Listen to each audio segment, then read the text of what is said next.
How this guy got Tesla charging right in winter weather. It turns out that if you know what you are doing, then a Tesla will fast charge without issue even at -31 degrees. What's the trick to getting it to charge in extreme cold? The vehicle featured in the video here is a 2022 Tesla Model Y AWD long-range version, and it's being driven in Alberta, Canada. The temperature is around -31 Fahrenheit, though the car's display does show it to be even colder at one point during the video. A few simple tips will ensure that your cold charging will be a success. Charging a Tesla in extreme cold should not be an issue if you follow some tips and plan ahead. This Model Y charged without an issue in temps well below any we'd like to be in. We're featuring this video to show a counterpoint to what recently happened in Chicago during an extreme cold spell. In Chicago, countless electric cars were unable to charge due to the extreme cold, but there were numerous reasons for the failed charging, including lack of preconditioning, lack of knowledge of EVs, dead cold rideshare EV batteries, not plugging in for long enough to initiate a charge, and so on.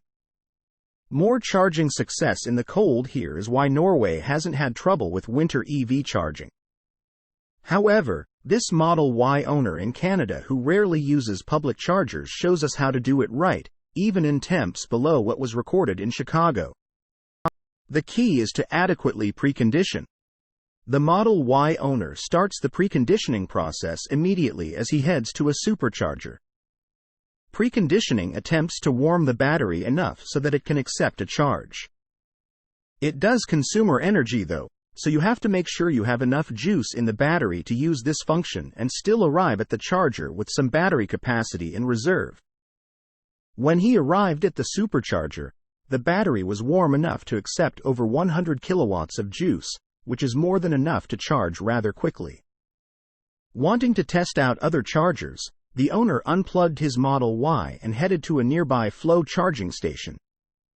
Less than a minute after plugging in and initiating the charge, the Tesla began to take on electrons at a rate equivalent to that of the charger's rating. A third charger was sought, and that too charged the Tesla without a problem. So the moral of the story here is that if you know how to properly use your EV, then charging in the bitter cold should not be much of a problem. Just be sure to plan for reduced range and possibly longer charging times. Source: reposted and summarized from Eric Loveday at Inside EVS.